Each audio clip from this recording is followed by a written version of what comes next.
Hey everyone, Elk here.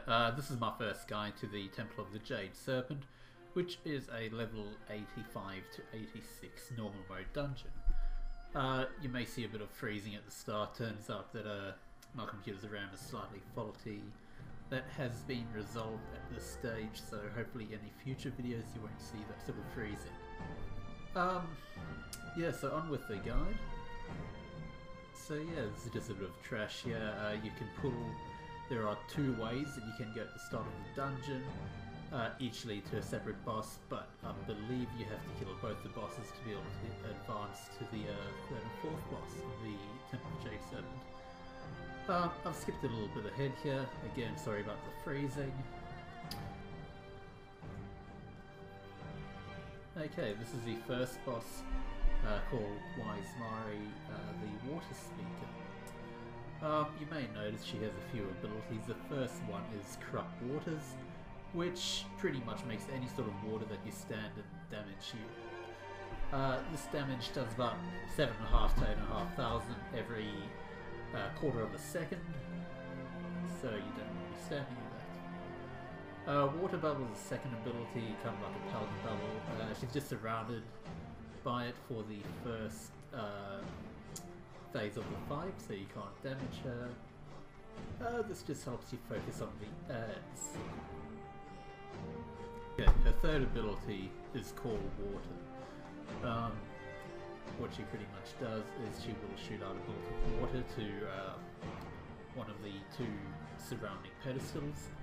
This will make a water elemental, which is pretty much just like the trash elemental. It's going to charge your tank and start hitting him. It will summon 3 corrupt droplets. These just need to be AoE down, they're not very strong at all. And when it dies, it will leave a patch of water on the ground called Shah Residue. This will do 9,500 to 10,500 frost damage every second to anyone standing in it. She also has a fourth ability called Hydrolyte. This shoots water out from below her feet, which will travel along until it explodes. You don't want to be standing in it because it will do 28 to 30,000 damage as it dribbles along, and once it reaches its destination and explodes, it's going to hit you for about 45,000 damage. So just stay away from the water. Once you have killed a few of the water elementals, she's going to move into phase 2. When you're into phase 2, the bubble surrounding Wise Mari will burst. This inflicts about 10,000 damage and knocks everyone back. So not a hell of a lot of damage, but it's unnecessary damage. She will start casting Wash Away, which is a channeling ability. This just shoots a spout of water out in front of her. If you get hit by it, it is going to deal about 150,000 damage to you, so you want to be sure to be standing behind her at all times. This is probably about the simplest phase, just stand behind her and burn her. There's nothing really you need to worry about. The melee DPS will be taking a bit of damage, but this is nothing anyone should really worry too much about. So just complete this phase and get your loot and move on. Okay.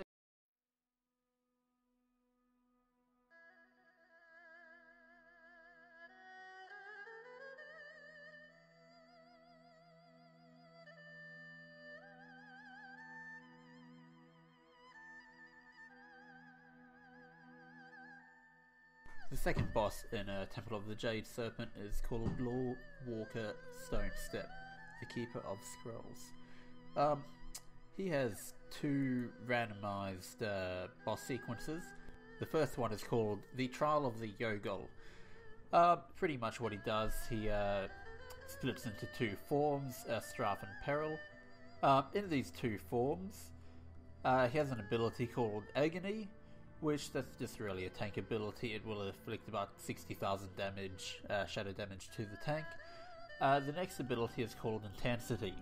Intensity is a stacking debuff that both of the Strife and Peril can both get. What it does, it inflicts fire damage to surrounding players. This damage is increased by 10% per stack, reaching a maximum of 10 stacks. The stacks are gained when the players attack the entity.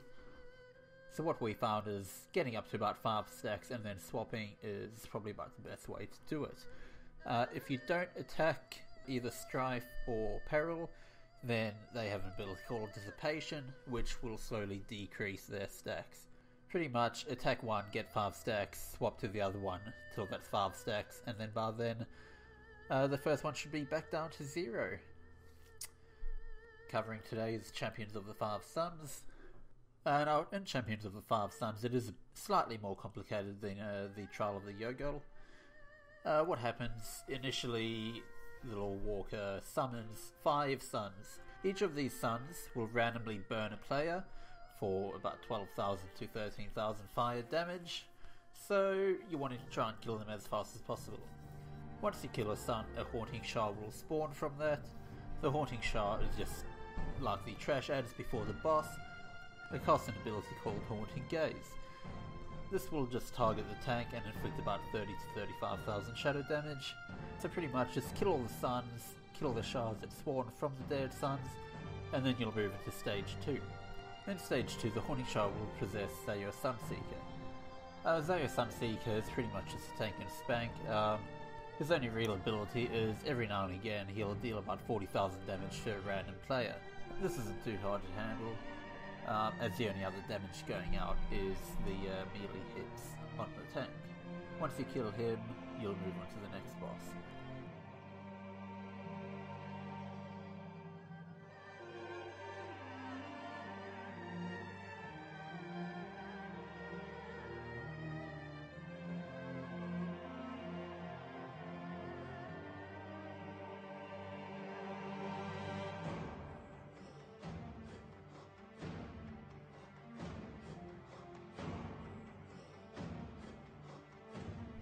Blue Flameheart is the third boss of Temple of the Jade Serpent. She has 3 main abilities and 3 phases. Her first ability is Serpent Strike.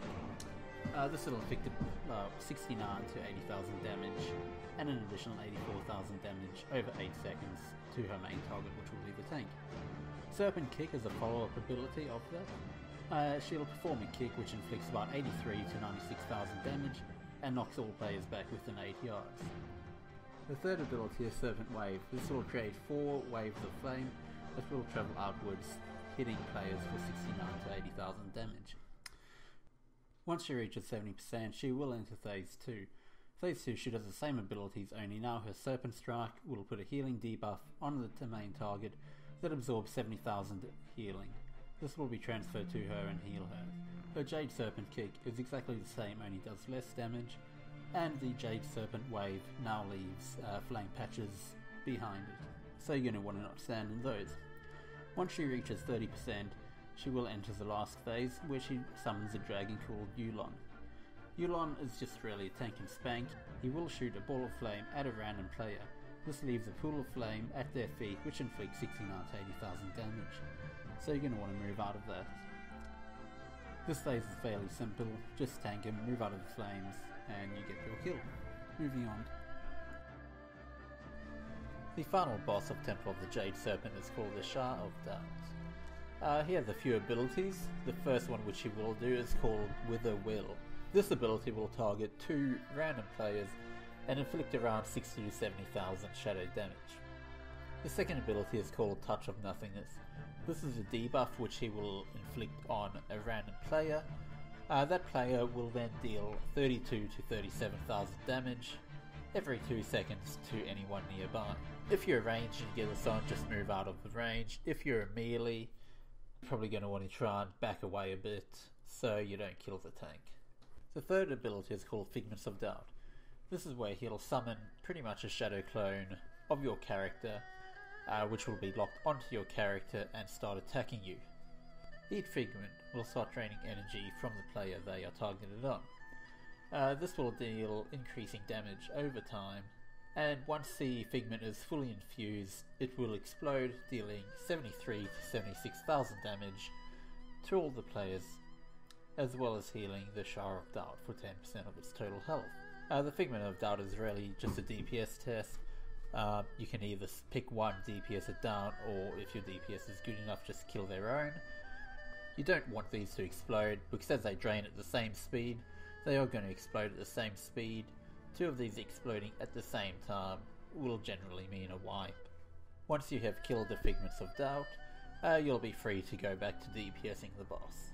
You'll usually only see about 2 of the Figment of Doubt phases, and by then the boss should be dead. Thanks for watching my video today, or should I say slideshow. I am sorry about the quality of the video with it freezing. That was actually happening to me in-game. It was an issue with my RAM, so that has been fixed. Future videos should be a lot smoother, a lot better quality. If you have any feedback or anything you'd like to say, just leave it in the comments below. This is my first video, and tell me what you think. If I have got some of the abilities wrong, feel free to correct me, I don't mind. I do read all the comments, and I will try and reply to any sort of emails that I get sent. I will have more content soon. I do plan to cover all of the normal mode, all of the heroic mode, and all of the raids in Mists of Pandaria. There is a possibility of me releasing an updated guide once Mists of Pandaria has gone live, but I will only do this if there are significant changes. Anyway, thanks for watching, have a good day.